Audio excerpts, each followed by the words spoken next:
Yeah, Britta, it's interesting. I think the bottom line here is that hurricane season is really going to get started next week.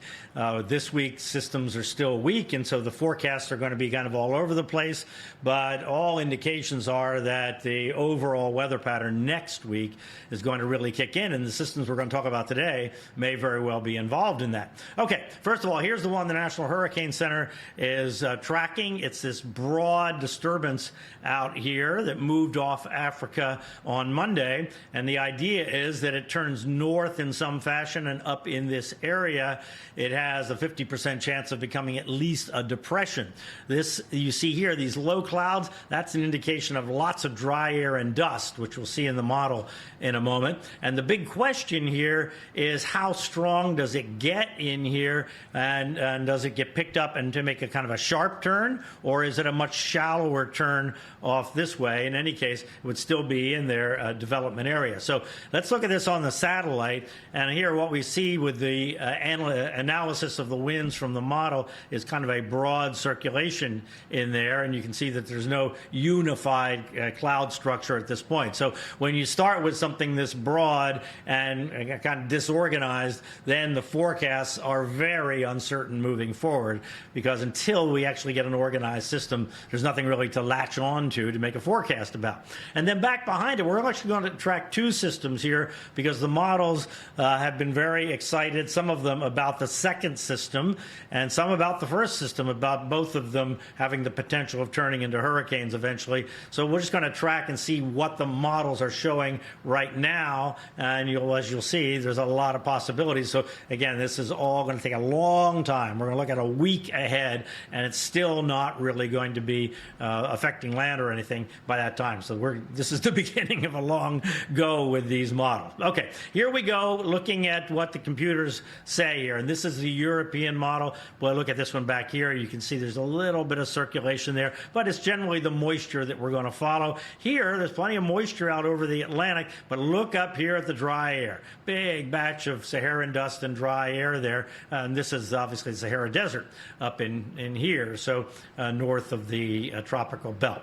All right, so here we are today. We're going to keep an eye on the upper left there, because that's where the time's going to be, and we'll go forward in time. And let's go on until Thursday here, and we'll stop there, because we're starting to see a bit of a development of this system here, but not a lot. It's still kind of elongated. And this system is just about to come offshore, and you can see it's not very well developed at all. And you see, now where's this system going to go is the big question.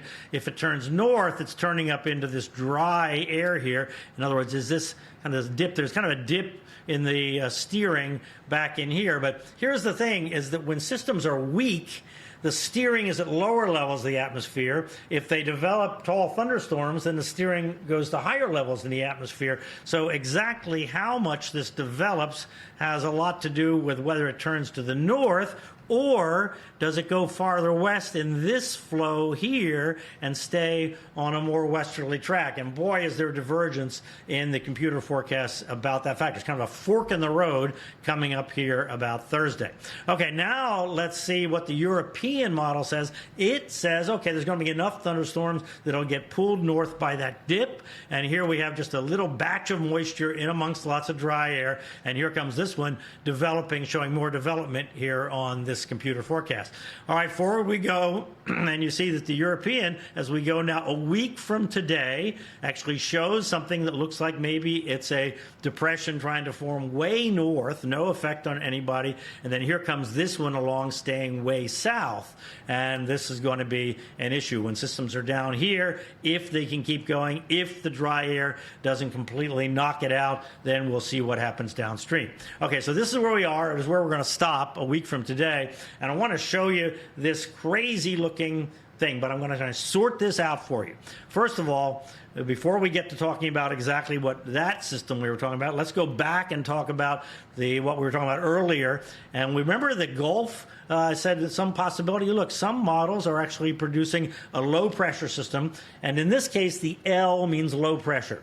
Could mean just a depression, could mean a hurricane, but low pressure in one place or the other. So there is some model support for the idea of some kind of weak low pressure system in the Gulf. Remember that South Carolina, North Carolina thing? The models string that out all over here. These are all from that system being caught in the jet stream and pulled off. Now, the one we started that we're talking about that has the 50% on it, that's this group in here. And they're strung out here. So here are the ones that go left, and here are the ones that go north. And so you can see it can be either one of those possibilities.